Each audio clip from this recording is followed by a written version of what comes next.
예, 오늘은 시편 58편부터 같이 묵상해 보도록 하겠습니다. 지난 시간에 이제 57편까지 이렇게 좀 보면서요. 계속해서 이어지는 게 다윗의 그 탄원이라고 살펴보았습니다. 특별히 시편 제 2권에 해당되는 42편부터 72편까지 총 31편의 시, 그 대부분의 또 시 중에 다윗의 시가 많이 있고요. 또 그 다윗의 시들 중에서는 배경이 바탕으로 되어져 있는 시들이 또 많이 이 둘째 권에 나온다는 것을 살펴보았습니다. 자, 오늘은 이제 시편 58편이고요. 이 표제어를 보면 이렇게 써 있습니다. 인도자를 따라 알다셋에 맞춘 노래 이렇게 나와 있습니다. 이 알다셋 이것은 지난 57편에도 이렇게 나와 있었는데 성전 찬송가용 곡조의 이름이 되겠습니다.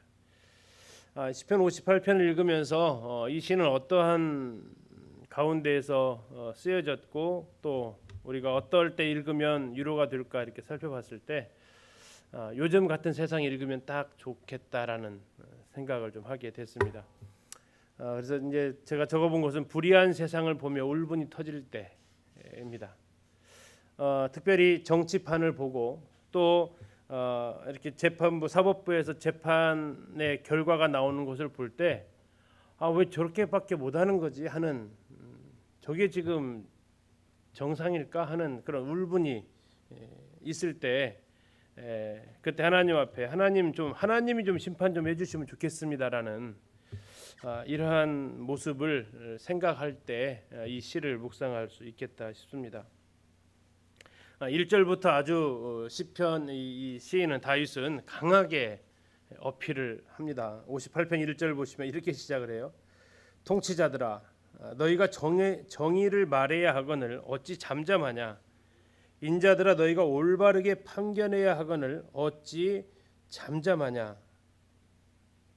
자, 통치자들을 향해서 인자들을 향해서 이제 외치는 겁니다. 제발 좀 정의롭게 해야 되지 않겠느냐. 제발 좀 올바르게 판결을 좀 해야 되지 않겠느냐. 왜 불의가 판치고 있는 이 세상에 또 무전유죄처럼 있으면 똑같은 잘못을 하고도 무죄 판결을 받고 똑같은 잘못을 하고도 돈이나 백이 없으면 저렇게 유죄를 받는 이러한 모습들이 왜 이렇게 일어나고 있느냐라는 그런 호소를 1절부터 하고 있습니다. 자, 그렇게 되어지는 가운데에서 2절의 말씀을 이렇게 합니다. 아직도 너희가 중심에 악을 행하며 땅에서 너희 손으로 폭력을 달아주고 있다. 3절 악인은 모태에서부터 멀어졌고 나면서부터 곁길로 나가서 거짓말을 말하고 있다. 4절 그들의 독은 뱀의 독 같고 그들은 귀를 막은 귀머거리 독사 같다. 자, 귀를 막은 귀머거리 독사는 어떤 독사일까요? 그 예전에 뭐 이렇게 알라딘이나 이렇게 애니메이션 같은 거 보면 그 피리를 불면 이렇게 뱀들이 이렇게 춤을 추는 거 이렇게 보신 적 있으실 거예요. 그런데 귀머거리 독사는 어떻게 반응할까요? 피리 소리와 전혀 관계없이 이제 반응을 하는 거죠. 모태에서부터 나면서부터 이렇게 악인들이 판을 치고 있는데도 불구하고 이 세상은 오히려 거기에 대해서 아무런 자정 능력을 상실해 버린. 그래서 잘못한 사람들이 벌을 받는 게 아니라 오히려 그들의 이런 잘못들이 감추어지는 이러한 세상. 통치자들이 정의를 말하지 않는 세상. 사법부의 판결이 올바로 재판되어지지 않는 현실. 자, 이 가운데에서 이 시인 다윗은 애통해하고 있습니다. 그러면서 이제 그 죄인들을 향해서 하나님 앞에 청구합니다. 자, 그 1절에서는 통치자들아 이렇게 외쳤잖아요. 이제 6절에 보면 대상이 바뀝니다. 아무리 통치자들을 외쳐봤자 그들은 동일한 일들을 할 것 같으니까 6절 시작을 어떻게 합니까? 하나님이여 합니다. 하나님을 부르짖게 됩니다. 그리고 6절부터 9절까지는 하나님 앞에 7가지의 저주를 하는 모습이 나와 있습니다. 하나님께서 그들을 7가지 모습으로 심판하라고 하는데요. 시적인 표현이기 때문에 이게 딱 와닿지는 않습니다. 한번 느껴보시면요. 6절 보시면 첫 번째, 그들의 입에서 이를 꺾으소서. 이빨을 좀 부러뜨려 달라는 얘기죠. 그 이빨은 어떤 이빨이겠습니까? 약자들을 물어뜯는 그런 이빨이었겠죠. 두 번째, 여호와여 젊은 사자의 어금니를 꺾어내소서. 이제 어금니화하는 것은 잘게 부수는 역할을 하죠. 그처럼 이제 힘없는 사람들을 그렇게 괴롭히는 모습들일 겁니다. 7절에 그들이 급히 흐르는 물같이 사라지게 해달라고 합니다. 이 계곡물이 막 떠내려 갈 때 그 속도를 생각해 보면 그들을 순식간에 좀 제거해 달라고 부탁하는 것을 느낄 수 있겠습니다. 겨누는 화살이 꺾임 같게 해달라고 하고요. 8절에 소멸하여 가는 달팽이 같게 해달라. 자, 이 부분도 이제 그 번역이 참 어려운 부분 중 하나라고 합니다. 그래서 이제 여러 군데를 찾아보니까 이렇게 표현되어져 있어요. 달팽이 보신 적 있죠? 집 없는 달팽이라고 우리가 표현하죠. 달팽이가 기어가면 그 끈적끈적하게 남잖아요.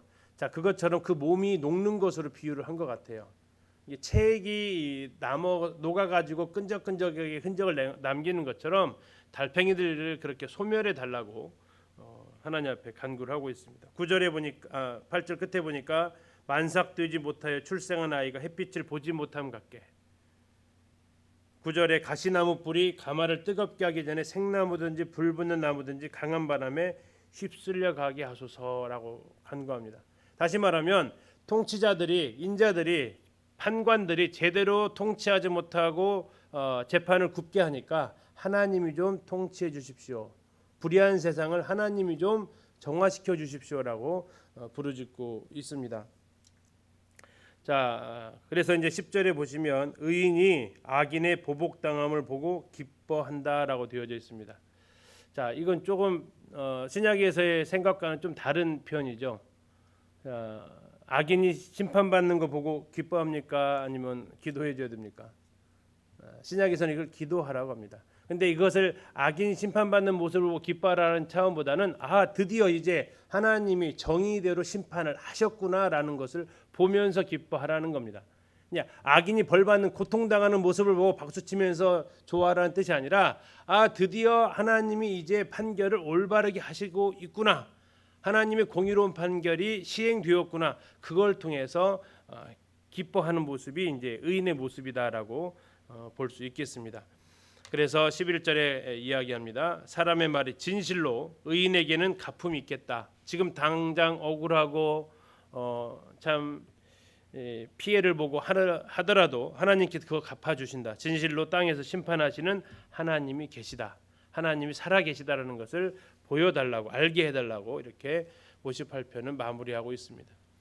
58편 불의한 것이 판치는 세상, 통치자들 정치하는 사람들이 제대로 정치하지 못하고 오히려 약자들을 돌보라고 세워준 그 힘을 약자를 괴롭히는 데 쓰여지는 이 세상, 하나님 앞에 탄원하는 시가 58편의 시가 되겠습니다. 자, 59편의 시로 보겠습니다. 자, 이것도 역시 알다스웨스의 성전 찬송가인 곡조라고 그랬죠. 맞춘 노래입니다. 대신 이 59편은 배경을 가지고 있는데요. 그 배경은 이렇습니다. 사울이 사람을 보내어서 다윗을 죽이려고 그 집을 지킨 때입니다. 자, 사무엘상 19장에 나오는 사건입니다. 자, 이 사건에서 누구의 도움을 받고 도망을 칩니까? 자기 아내였던 사울의 둘째 딸이었죠. 미갈의 도움으로 도망치는 그 사건이 나오는 장면입니다. 집으로 가서 이제 잠자고 있는 그를 사울이 보내가지고 잡아오라고 이렇게 명령을 내린 겁니다. 다윗은 미갈의 도움을 받아서 밤중에 이제 도망가야 되는 신세가 됐던 상황이죠.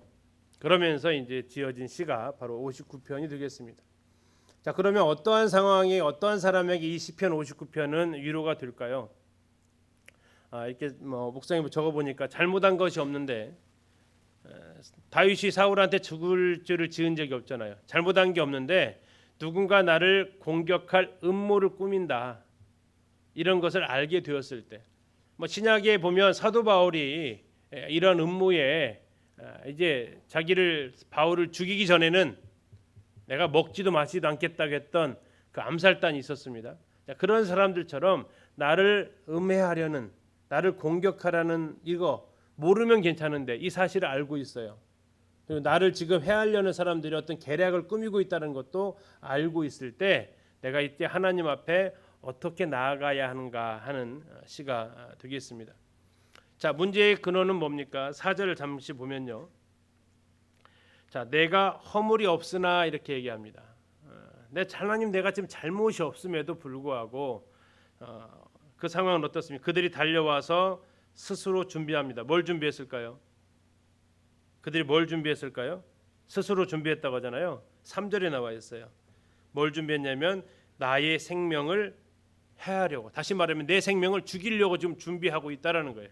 그런데 그것을, 나의 생명을 죽이려고 하는 것을 드러내놓고 하는 게 아니라 은밀하게 꾸미고 있다는 겁니다. 3절에 보니까 엎드려서 기다리고 있다라고 합니다. 자, 엎드려서 기다리고 있는데 그 대상은 그러면 나보다 힘센 사람일까, 약한 사람일까? 엎드려 기다리고 있으면, 네, 그들이 강한 자라고 얘기하고 있습니다. 자, 이 약한 자가 기습하는 것도, 보통 기습은 약한 자들이 합니다. 수적으로 딸릴 때 기습을 하는 거잖아요. 근데 이 상황은 어떤 상황이냐면 자기보다 훨씬 강한 사람들이 기습을 한다는 얘기입니다. 그러면 그 피해는 2배, 3배가 되어질 수밖에 없죠. 자, 그 가운데 하나님 앞에 나를 도와달라고, 제발 깨어나셔서 살펴달라고 다윗은 외치고 있습니다. 자, 그러한 상황을 어디에다가 표현을 이 다윗이 하고 있냐면 이 개들이 자기를 죽이려고 지금 돌아다니고 있다라고 이렇게 외치고 있습니다. 자기의 생명을 죽이기 위해서 그들이 지금 6절에 보시면 59편 6절에 그들이 점으로 돌아와서 개처럼 울며 성으로 두루 다닌다라고 표현하고 있습니다. 개처럼 울면서 성으로 두루 다니면서 나를 죽이려고 하고 있습니다. 7절 그들의 입으로는 악을 토하며 그들의 입술에는 칼이 있습니다. 이렇게 얘기합니다. 다시 말해서 이제 다윗을 모함해 가지고 죄를 뒤집어 씌워서 다윗을 죽이려고 하는 그런 음모를 지금 볼 수 있습니다. 이때 다윗은 어떻게 해야 할까요? 자, 이런 원수들 향해서 다윗이 할 수 있는 것은 역시 하나님밖에 없습니다. 8절입니다. 59편 8절 여호와여 주께서 그들을 비웃으시며 모든 나라들을 조롱하시리이다. 자, 주께서 비웃으셨다, 하나님이 비웃었다라는 표현이 시편 저 앞에 있었습니다. 몇 편입니까? 2편입니다. 언제 하나님 비웃으셨다고 했냐면 세상의 군왕들이 하늘의 왕인 하나님과 하나님께서 기름 부음 받은, 하나님이 기름 부으신 그 왕을 대적할 때 하나님은 웃으시고 비웃으신다라고 했습니다.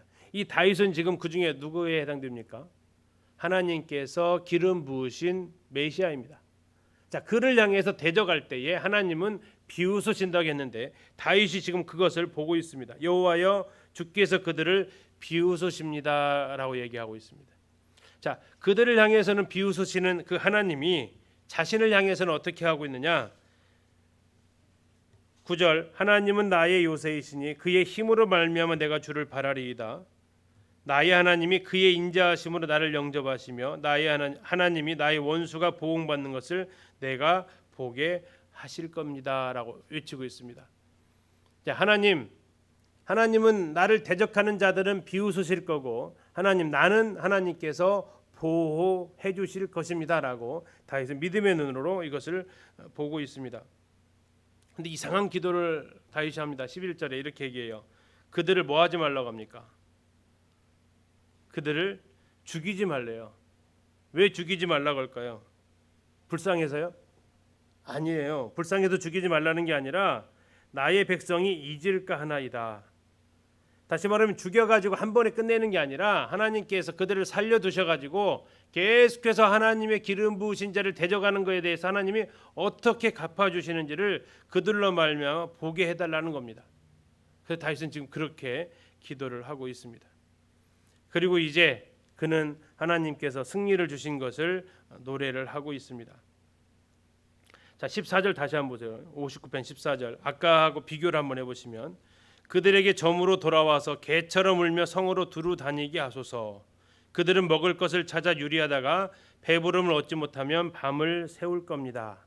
자, 이 개처럼 성으로 두루다니는 거 아까 어디에 있었습니까? 6절에 있었죠. 자, 6절에 이렇게 얘기했습니다. 그들이 점으로 돌아와서 개처럼 울며 성으로 두루다닙니다. 뭐 하려고요? 먹이를 찾아서. 그런데 하나님께서 딱 보호를 해주셨단 말이에요. 그래서 그들이 지금 14절에서는 어떻게 무슨 결과를 가져옵니까? 15절에서 먹을 것을 찾아서 돌아다니다가 배부름을 얻지 못했어요. 배부름을 얻지 못했다는 것은 무슨 말이에요? 네, 먹이를 못 찾았다는 얘기예요. 다윗을 못 찾았다는 거예요. 하나님이 보호해 주셨기 때문에, 하나님이 다윗의 요새가 되셔서, 다윗의 피난처가 되셔서 보호해 주셨기 때문에 목적을 이루지 못했다는 겁니다. 우리는 사무엘상 19장에 미갈의 도움으로 다윗이 도망가는 것을 알 수 있습니다. 그러니까 그 집 앞을 지켰던 자들이 결국 가져간 건 뭐 가져갔죠? 미갈 그 사건에서 우상덩어리, 침대채 우상덩어리 하나 들고 간 겁니다. 이 개같이 두루다니면서 다윗의 이 먹잇감을 찾던 그들이 하나님이 그의 다윗의 요새가 되셨고 피난처가 되시니까 결국 그들이 가져간 것은 침대채 들고 갔지만 그것은 정말 하나의 생명 없는 우상덩어리에 불과했다라는 거죠. 다윗은 고백합니다. 16절에 나는 주의 힘을 노래하며 아침에 주의 인자하심을 높이 부르겠다라고 얘기합니다. 자, 개들은 언제 돌아다녔습니까? 개들이 언제 돌아다녔대요? 네, 밤에. 14절에 보니까, 6절에 보니까 저물어서, 밤이죠. 저물었으니까 밤에 그들이 막 돌아다니는데 결국 밤새 그들은 아무것도 얻지 못하고 날이 밝았습니다. 어둠이 아니라 이제 빛이 왔습니다. 빛이 왔을 때 다윗은 뭐라고 얘기합니까? 아침에 주의 인자하심을 높이 부르겠습니다. 주는 나의 요새이시고 나의 피난처이십니다. 피난처가 나오네요. 예, 복 있는 사람이 누굽니까? 하나님의 피난처 아래에 사는 사람입니다. 그래서 그 하나님을 자기가 찬양하고 있는 모습을 59편에서 볼 수 있습니다. 누군가 나를 괴롭힙니다. 내가 잘못한 게 없습니다. 아주 비겁하게 험담하고 다닙니다. 힘도 나보다 센 사람이 숨어서 나를 공략하려고 합니다. 밤새 나를 잡지 않으면 쉬지 않을 것 같습니다. 그때 하나님 앞에 우리가 나아갑니다. 하나님이 나를 좀 숨겨주십시오. 하나님께서 나의 피난처가 되어주십시오. 그러면 우리는 그 아침을 맞이할 수 있습니다. 그들은 빈손으로 돌아갈 거고 나는 하나님을 찬양하는 그날을 바라보면서 이 어려움의 때가 있을 수 있습니다. 잘못한 것 없이 억울한 상황을 겪으실 때가 있습니다. 자, 그때 하나님을 의지했던 다윗처럼 우리가 이겨나갈 수 있기를 기도합니다. 자, 이제 시편 60편으로 가겠습니다. 자, 이 시편 60편은 또 표제어가 다윗이 아람 나하라임과 아람 소바와 싸우는 중에 요압이 돌아와 에돔을 소금 골짜기에서 쳐서 12,000명을 죽인 때 일어난 사건입니다. 다윗의 정복 전쟁 가운데 있었던 사건입니다.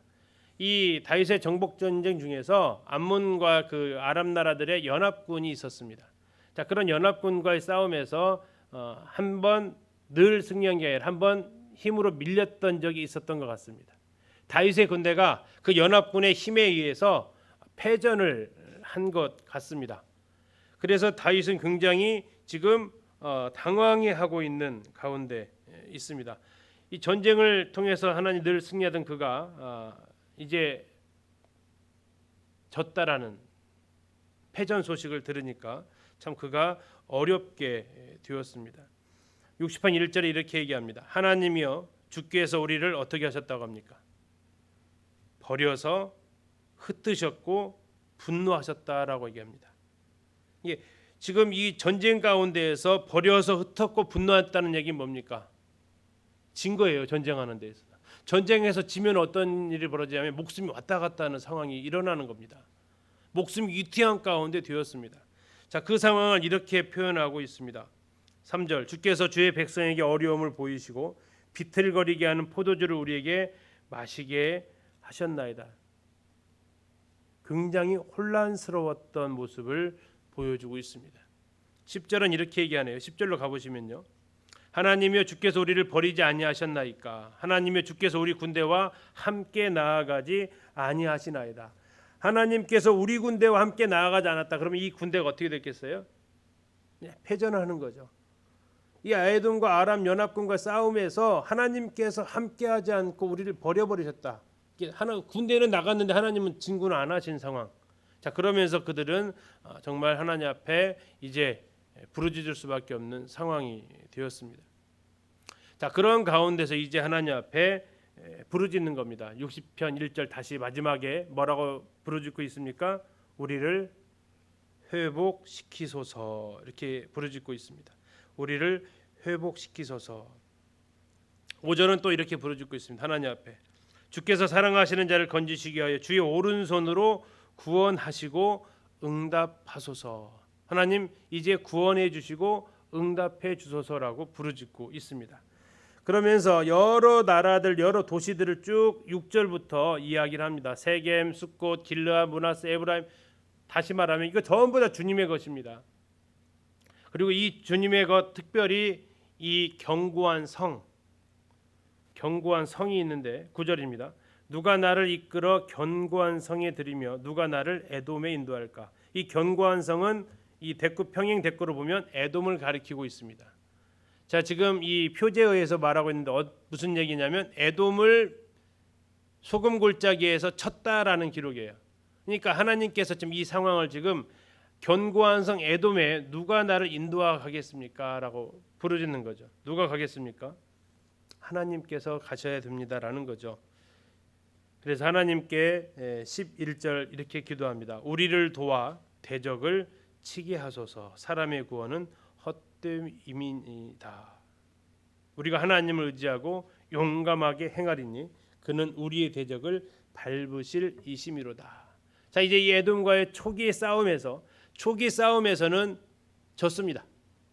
그런 가운데서 이제 하나님 앞에 부르짖는 겁니다. 하나님 우리를 버리신 겁니까? 하나님 왜 우리 군대와 함께 나아가지 않으셨습니까? 하나님 이제는 제발 회복시켜 주십시오. 하나님 이제는 하나님과 함께 전쟁에 나가기를 원합니다. 우리가 누가 우리를 저 에돔에게의 싸움에서 이길 수 있겠습니까? 하나님이 돕지 않으시면 불가능합니다. 하나님 우리를 도와서 대적을 징벌하소서. 하나님 사람의 구원은 헛됩니다. 하나님께서 이기게 해 주십시오. 이렇게 하는 시가 시편 60편의 시입니다. 우리가 어느 일에 처음부터 잘 되는 일들이 있습니다. 그러면 감사가 많이 나오나요?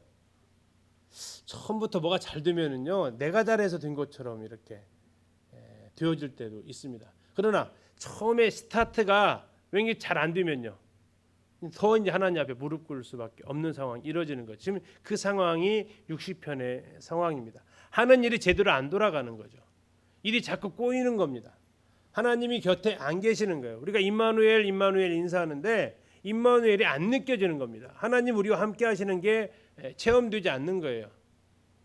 오히려 저 악한 자들이 더 잘 되고 이기고 나는 계속 패전하는, 자, 이런 가운데서 이제 하나님 앞에 다시 부르짖는 겁니다. 사람의 구원이 아니라 하나님의 구원을 요청하고 있습니다. 자, 이렇게 해서 지금 계속해서 10편이 하나님 앞에 부르짖는, 그 부르짖는 대상은 누굽니까? 다윗이었습니다. 다윗은 누구라고 그랬습니까? 메시아, 기름 부음 받은 자였습니다. 기름 부음 받은 자였어요. 하나님이 이 땅을 통찰하게 했던 인간 왕이었습니다. 그런데 그 인간 왕이 자기 능력으로 이 땅을 통치하지 못하겠다라고 지금 왕한테, 왕 중의 왕이신 하늘의 왕 하나님께 지금 부르짖고 있는 겁니다.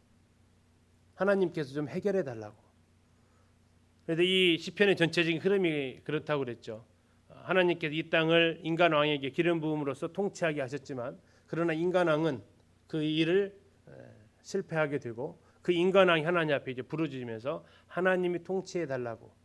그래서 하나님이 통치하시는 것으로 마무리가 되어지면서 시편의 마지막 5편이 할렐루야로 마무리되는 게 시편이라고 말씀을 드렸는데, 지금 그 과정을 지금 느껴가고 있는 겁니다. 이 부르짖는 사람이 다른 사람이 아닌 인간 왕이라는 겁니다. 자, 이제 그 다음 두 번째 단락으로 시편 42편에 나오는 그 다음 단락으로 가게 되면 61편부터 68편까지 역시 다윗의 시로 되어져 있습니다. 여기에서 또다시 인간왕은 하나님 앞에 도움을 요청합니다. 그리고 이제 그 인간왕의 요청을 하나님께서 들어주시는 장면이 보여지고 있습니다. 자, 61편부터 64편까지 인간왕이 피난처를 요구합니다. 도와달라고 외칩니다. 그리고 이제 65편부터 68편까지는 하나님께서 흔들리지 않는 통치를 보여주시는 역할을 하게 됩니다. 그 65편이 그 중간에 연결고리 역할을 해주고 있습니다. 다윗은 이 시편을 쭉 읽어보면 아시겠지만 마음이 약해져 있습니다. 왜 약해졌을까요? 실패를 당하는 거죠. 공격을 당하는 겁니다. 원수들로부터 그를 공격하는 많은 적들로부터 공격을 당하고 있습니다. 그때 그가 바랄 것은 왕이 누구를 바라겠어요? 왕이 누구한테 도움을 요청하겠습니까? 왕이 뭐 신하들한테 도움 요청하겠습니까? 이 땅에는 자기보다 높은 사람이 없잖아요. 왕이요. 어떻게 하겠습니까? 하나님 앞에 하늘 아버지께 하늘 하나님께 하늘의 왕께 도움을 요청하는 것입니다. 그러면 하나님께서 그 일을 해결해 주시는 모습을 볼 수 있습니다. 그래서 65편이 가교 역할로 인간 왕이 도움을 요청하니까 하늘의 왕이 그 도움을 들으신다라고 이렇게 얘기하고 있습니다. 인간의 왕은 주의 장막에 머물 것을 기대하지만 하나님 왕은 그 인간 왕이 머무는 장막의 주인이십니다. 인간의 왕은 성소에서 하나님을 의지하고 하나님을 바라본다고 얘기하지만 하나님 왕은 그 기도를 들으시는 분입니다. 그리고 그 인간 왕이 허물을 용서하시는 분이십니다. 그리고 그가 하나님이 계시는 임재 안에 있는 그곳에 거할 때 복을 주시는 이러한 모습을 볼 수 있습니다. 시편 2편에서 하나님께서 두 통치자를 얘기하셨다고 했습니다. 하늘의 왕 하나님과 그의 기름 부음 받은 자가 통치하는 이 땅의 왕 인간의 왕이 있다고 했는데 그 양면을 다 볼 수 있는 게 이제 쭉 시리즈로 가서 보면 이 내용이 되겠습니다. 자, 이제 시편 61편입니다. 시편 61편. 표제가 이렇습니다. 인도자를 따라 현악에 맞춘 노래. 이제 줄로 되어진 악기죠. 자, 이제 8절밖에 안 되는 굉장히 짧은 시입니다. 자, 이 어떨 때 이 노래가 적절할까 생각해 보니까 마음이 약해져 있습니다. 심령이 약해져 있어요. 왜 약해졌을까요? 자기를 공격하는 겁니다. 자, 그때 그가 무엇을 바라보냐면 기업을 바라봅니다. 다시 말하면 하늘의 소망을 바라보면서 이것을 이겨나갑니다. 주님을 의지해서 이 상황을 이겨나갑니다. 61편 시작이 이렇습니다. 1절입니다. 하나님이여 나의 부르짖음을 들으시고 내 기도에 유의하소서. 내 마음이 뭐 할 때요? 약해질 때 있으신가요? 내 마음이 약해질 때. 자, 그 마음이 약해지는데 어디에 가 있습니까? 이 시인은 땅 끝에서부터 주께 부르짖는다 나와 있습니다. 땅 끝에서 부르짖는다는 것은 뭐냐면 이 시적 상징어로 봤을 때 땅 끝은 뭡니까? 바닥이죠, 바닥. 깊이로 따지면 저 바닥이고요. 그 거리로 따지면 아주 그냥 벼랑 끝입니다. 벼랑 끝. 더 이상 갈 데가 없는 상태. 이게 땅 끝입니다. 삶의 극한 상황. 이제 더 이상 남아있는 에너지가 없이 완전히 기진맥진한 탈진해버린 상태. 그때 하나님 앞에 마지막 온 힘을 다해서 부르짖고 있다라고 시편 기자는 얘기하고 있습니다. 땅 끝에서부터 주께 부르짖겠다고 얘기합니다. 무슨 부르짖음입니까? 2절에 보니까 나보다 높은 바위 위에 나를 인도하소서. 나보다 높은 바위 위에 나를 인도하소서. 자, 땅 끝에 있는 사람이 바위 위에 올라갈 수 있겠습니까? 불가능한 겁니다. 자, 나보다 높은 바위는 내 힘으로 올라갈 수 없는 곳입니다. 바위는 성경에서 보통 우리 주님을 얘기하고 있습니다. 땅 끝에서 주님께로 그가 회복되어지기를 바라는 것입니다. 자, 어느 전에 쿠리안 형제님 오셔서 이렇게 하나의 간증을 이렇게 말씀을 전해 하나 예화를 이렇게 해주셨어요. 무슨 예화를 해주냐면 그 동구 밖에 그 울타리에 있는데 그 조그만한 자라 그 어린 자라가 있었대요. 새끼라고 표현한 게 좀 그래. 하여튼 그 자라가 이렇게 있었는데 그 자라가 어느 날 봤더니 그 문에 있는 그 꼭대기에 딱 올라가야 있었대요. 예, 동구가 그 바닥에 기어다니는 자라가 어느 순간 그 담에 그 돌담에 있는 그 문에 그 기둥에 문 기둥에 딱 올라가 있었대요. 딱 보면서 그분이 이렇게 저게 어떻게 올라갔을까? 어디를 기어서 저기까지 올라갔을까? 어떻게 올라갔을까요? 지 힘으로 올라갔을까요? 아니죠. 물어봤더니 주인이 올려준 거예요, 그 자리에. 그 지 힘으로는 거기까지 올라갈 수가 없어요. 자라가 그 높은 곳까지 올라갈 수가 없더라는 거예요. 자, 여기 보면 그거 보면 이 말씀 보면 그 생각이 났어요. 나보다 높은 바위에 나를 얹어달라고 그래요. 어떻게 올라갈 수 있을까? 이 기진막진한 상태에서. 예, 하나님이 끌어다가 올려주셔야만 가능한 겁니다. 자, 시인은 지금 그것을 하나님 앞에 노래하고 있습니다. 하나님, 내 마음이 약해져 있습니다. 어느 정도로요? 내가 땅 끝까지 갔습니다. 바닥을 쳤습니다, 하나님. 그런데 하나님 부탁이 있습니다. 나보다 높은 바위에 나를 하나님 인도해 주세요.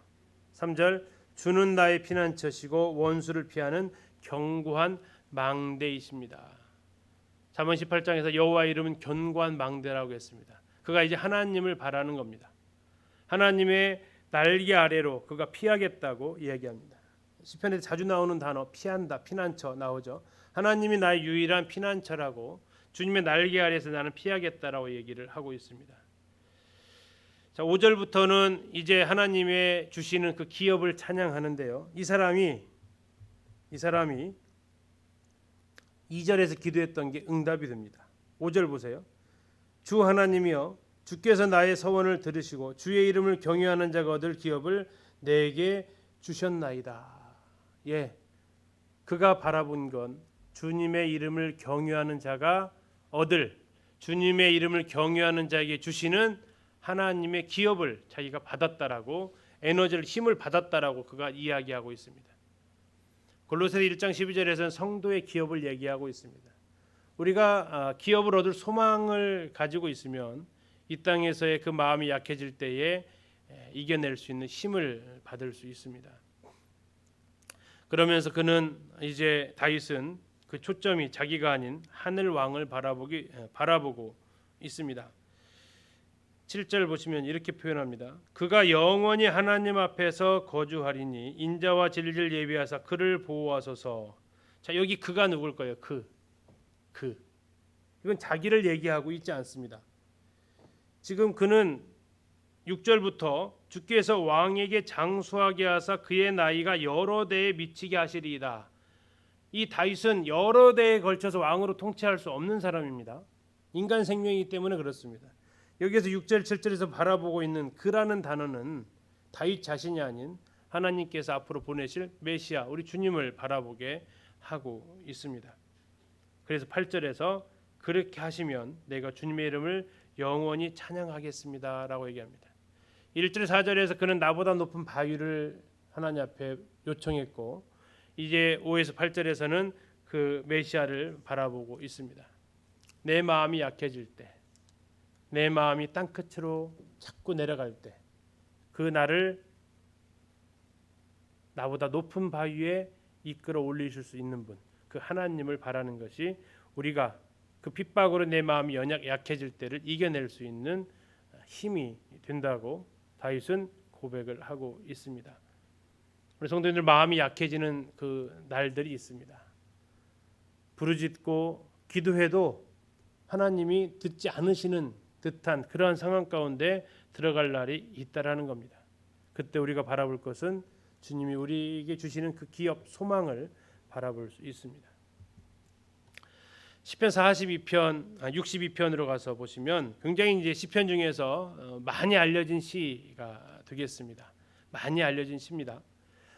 이 시 찬송가 가사가 있습니다. 나의 영혼이 잠잠히 하나님만 바라며, 들어보셨을 겁니다. 이따 같이 한번 보실게요. 자, 그 시입니다. 자, 어떠한 가운데에서 이 노래를 했을까요? 이것을 이렇게 좀 볼 때 생각보다 이 시가 굉장히 어려운 가운데에서 나왔다라는 것을 알게 됐습니다. 그냥 그 찬송가 곡조만 보고 가사만 봤을 때는 그렇게 아름다울 수가 없었어요. 근데 그 시를 써내기까지는 그에게 닥친 현실은 참 만만하지 않았다라는 겁니다. 왜 이 시인은 하나님만 바라봤을까요? 왜 하나님만 바라봤을까요? 예, 뭘 보고 실망을 했던 거예요? 뭘 보고 실망했을까요? 예, 사람을 보고 실망을 한 겁니다. 그래서 시편 62편은 사람한테 실망했을 때 읽으시면 좋을 찬송입니다. 자, 사람한테 실망, 누구한테 보통 우리가 실망합니까? 전혀 모르는 사람한테 실망해요? 잘 아는 사람한테 실망해요? 네, 나를 잘 아는 사람한테 실망해요. 내가 기댈 만한 사람한테 실망합니까? 아니면 기댈 건 전혀 없는 사람한테 실망합니까? 예, 기댈 만한 사람한테 실망하는 거예요. 남 모르는 사람한테는 화낼 일도 별로 없어요. 근데 정말 나랑 가장 가깝고 또 나를 도와줄 것 같은데 안 도와주는 그런 상황에서는 짜증이 나고 화가 나고 실망하는 겁니다. 이 시편의 다윗의 상황이 그 상황이었다고요. 그가 이렇게 표현한 3절 먼저 보겠습니다. 3절. 넘어지는 담과 흔들리는 울타리 같이 사람을 죽이려고. 자, 사람을 뭐라고 표현했냐면 넘어지는 담과 흔들리는 울타리라고 표현하고 있습니다. 자, 넘어지는 담. 지난번에 홍수 날 때 담이 한번 넘어지는 거 보니까 굉장하대요. 그죠? 흔들리는 울타리. 어디 그 옆에 있을 만합니까? 괜히 그 옆에서 얼쩡거리다가 어떤 일 당하겠습니까? 예, 그렇죠. 깔려버려요. 근데 뭔가라도 거기서 한번 도움 좀 얻어보려고 거기서 그냥 왔다 갔다 하게 되면 딱 죽기 딱 좋은 상황이죠. 자, 그 가운데서 다윗이 이제 하나님만 바라보게 되었다라는 겁니다. 자, 9절에 가서 보시면 사람에 대해서 단단히 지금 당한 것 같아요. 9절 이렇게 얘기합니다. 사람에 대해서 아 슬프도다.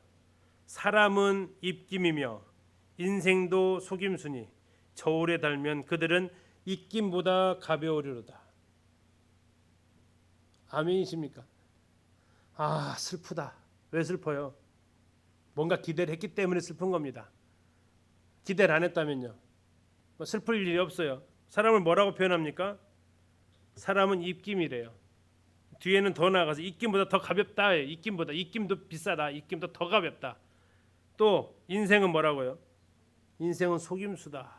속임수 같은 인생이다. 참 속고 속는 게 인생이구나. 믿어봤더니 저 사람을 좀 믿어봤더니 웬걸 속고 속이고 있구나. 이게 인생이구나. 자, 이 시편에 보면 하나님하고 이 사람을 아주 대조적으로 비교를 하고 있더라고요. 하나님 어떤 분으로 표현하고 있냐면 시편 62편이 그렇습니다. 그분은 나의 구원자이시고 반석이고 요새이시고 영광이시고 피난처이시고 소망의 근원이시며 능력의 근원이시고 인자의 근원이다라고 표현하고 있어요. 근데 사람을 어떻게 표현하고 있냐면 아까 보셨던 대로 넘어지는 담이다. 흔들리는 울타리다. 다음에 속과 겉이 다르다. 이렇게 4절에 이렇게 나와 있어요. 입으로는 축복이요 속으로는 저주다. 입으로는 축복인데 속으로는 저주다. 지금 나한테 해주는 말이 다 진실이 아니다는 얘기죠. 입김보다 가볍다. 그리고 인생 자체가 속임수다라고 얘기하고 있습니다. 그런데 누구를 의지해봤다고요? 사람을 의지해봤다는 거예요. 사람을. 이제 저런 사람을 의지해봤으니 얼마나 낙담하고 실망을 했겠습니까? 그래서 나온 결론이 뭐라고요? 나의 영혼이 잠잠히 하나님만 바라며 나왔습니다. 자, 그러니까 이 시가 탄생하게 된 배경을 보니까 어떤 그냥 절대적인 신뢰를 하나님 앞에 표현했다라면 정말 아름다운 시인데 사람한테 된통 당하고 믿었던 사람들한테 속임 당하고 정말 의지했던 사람한테 아무 도움 받지 못하고 인생이 그런 거구나. 결론 9절.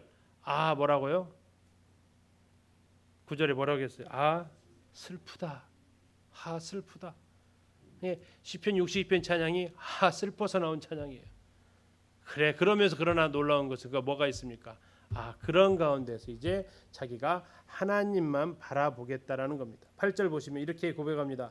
백성들아 시시로 그를 의지하고 하나님을 의지하고 그의 앞에 하나님 앞에 마음을 토해라. 하나님은 우리의 피난처다.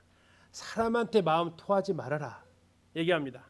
사람한테 마음을 토하면 사절에 꼴을 당한다라는 겁니다. 사절에 뭐라 하겠습니까? 그 사람한테 얘기하면 나를 축복해 준대요. 그런데 속으로는 무슨 생각하고 있다고요? 아이고 참 못났다 이런 얘기하면서 대놓고는 나한테 그런 얘기 안 하고 괜찮아 뭐 이렇게 위로해 주는 것처럼 하지만 다 그렇지 않다. 왜? 그가 능력자가 아니다. 넘어지는 담이고 흔들리는 울타리다. 그리고 그는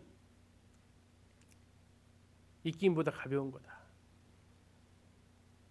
속이려서 속이는 게 아니라 속일 수밖에 없는 게 인생이다라고 이야기를 그가 하고 있습니다. 그가 고백하는 것은 권능은 10절에 하나님이 한두 번 하신 말씀을 내가 들었나니 권능은 하나님께 속하였다. 이 권능의 반대말이 아까 나왔던 넘어지는 담과 흔들리는 울타리입니다. 완전히 대조적인 표현입니다. 12절 주여 인자함은 주께 속했다 하겠습니다. 인자함의 반대말은 그럼 뭘까요? 속과 겉이 다른 사람, 속임수인 인생, 이것과 반대편에 있는 게 바로 인자함. 이것도 주님한테 속했습니다. 그래서 주님께서는 각 사람의 행한 대로 갚아주십니다. 내가 하나님을 의지했는지 사람이나 재물을 의지했는지에 따라서 나는 슬프도다 라고 탄식을 하게 될지 아니면 하나님만 바라본다고 이야기하게 될지 이것을 알게 된다고 얘기를 하고 있습니다. 9절을 다시 한번 보실까요? 슬프도다 사람은 입김이며 인생도 속임수니 저울에 달면 그들은 입김보다 가벼우리로다. 자, 이게 번역 성경을 좀 바꾸면 이렇게 되어져 있어요. 신분이 낮은 사람도 입김에 지나지 아니하고 신분이 높은 사람도 속임수에 지나지 아니하니 그들을 모두 다 저울에 올려놓아도 입김보다 가벼울 것이다. 사람이 높고 낮으니 뭐 있겠습니까? 인생은 다 그렇다. 그래서 인생을 의지하면 결론은 9절입니다. 슬프다. 자, 그래서 누구만 의지하라고요? 하나님만 의지하라고요. 자, 그 하나님 의지하면서 찬양을 한번 들어보시면 좋겠습니다. 뭐 시간 관계상 일부만 좀 들어볼게요. 나의 영혼이 잠잠히 하나님만 바라며 나의 구원이 그에게서 나는도다. 나의 영혼아 잠잠히 하나님만 바라라. 나의 소망이 저에게서 나는도다. 오직 주만이 나의 반석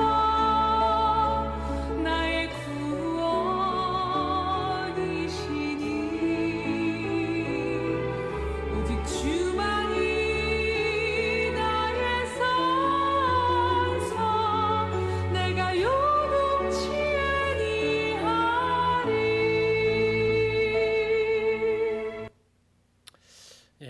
우리가 사람 의지하다가 슬프다 이 탄식이 아닌 처음부터 하나님을 바라보면 고생을 좀 덜할 것 같습니다.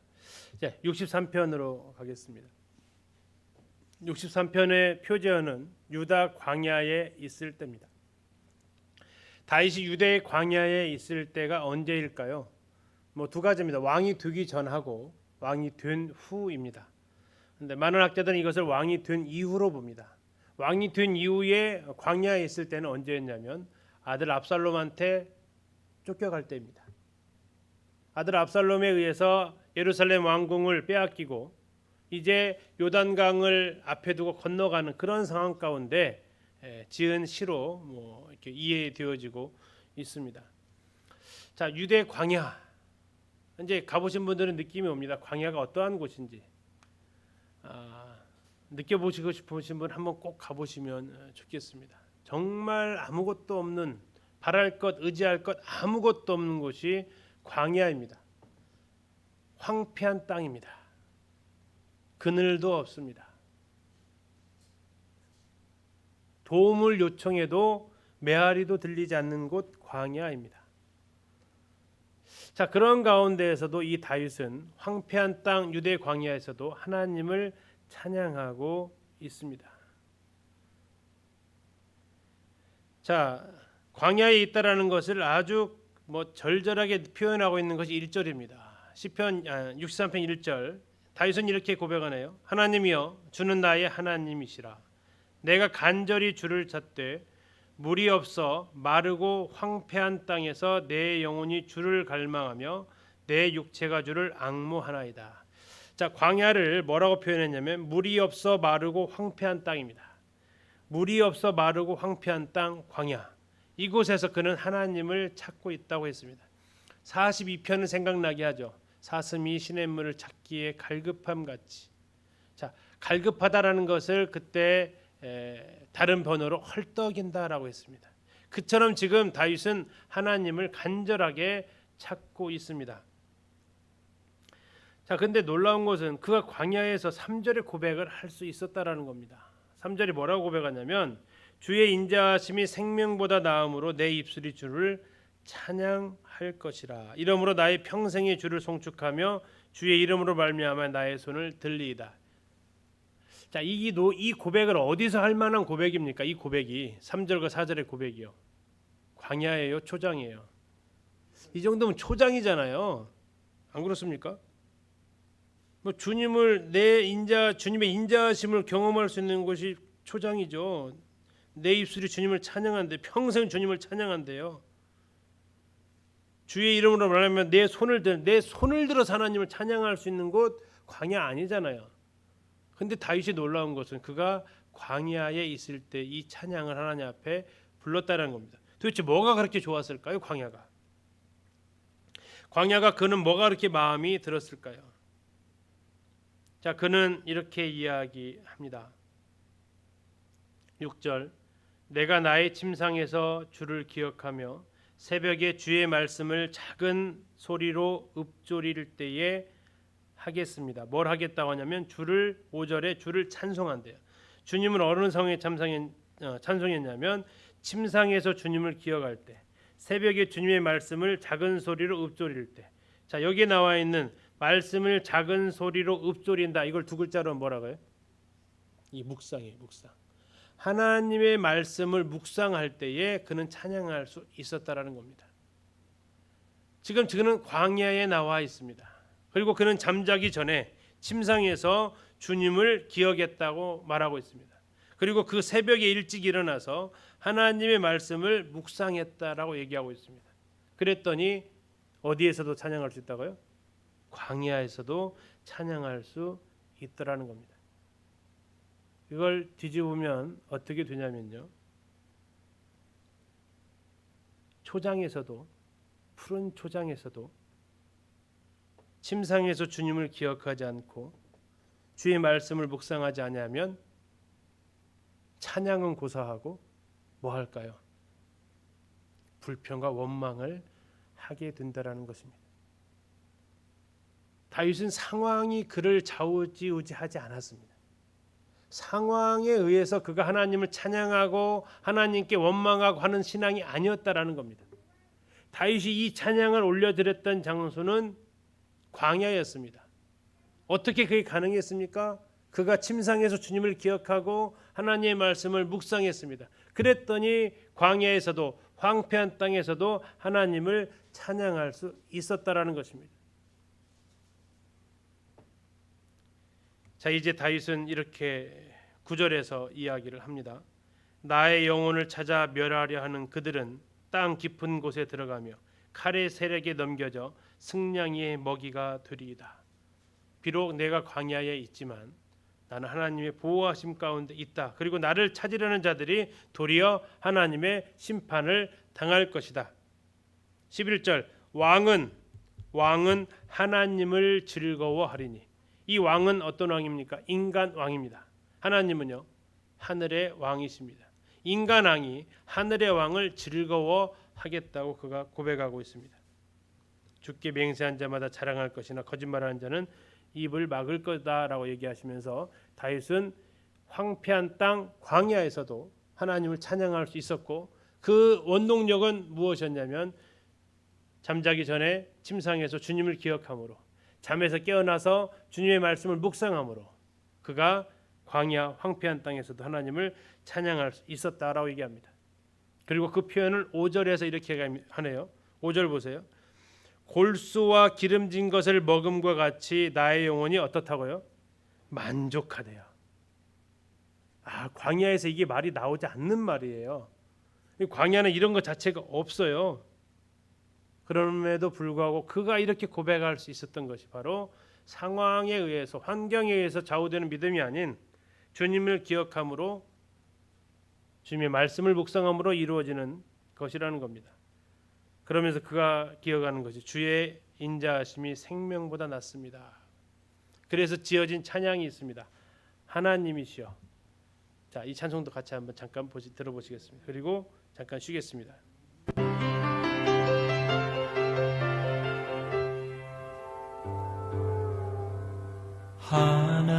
하나님이시여 하나님이시여 주는 나의 하나님이시로다. 1절이죠 방금이. 나의 몸과 마음 주를 갈망하며 이제 내가 주께 고백하는 말 여호와는 나의 빛이요 여호와는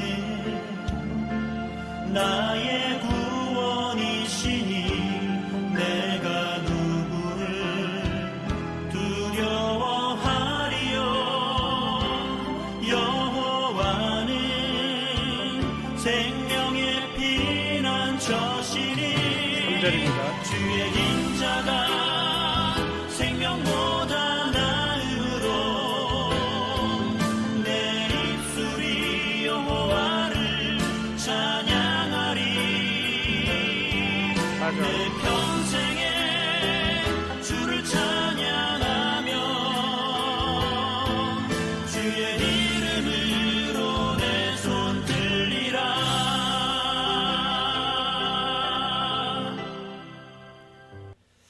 예. 환경이 나를 좌지우지하는 것이 아니고 주님의 말씀이 나를 이끄시는, 그래서 우리가 이런 가운데 찬양할 수 있기를 기도하게 됩니다. 10분 쉬었다가 64편부터 하도록 하겠습니다.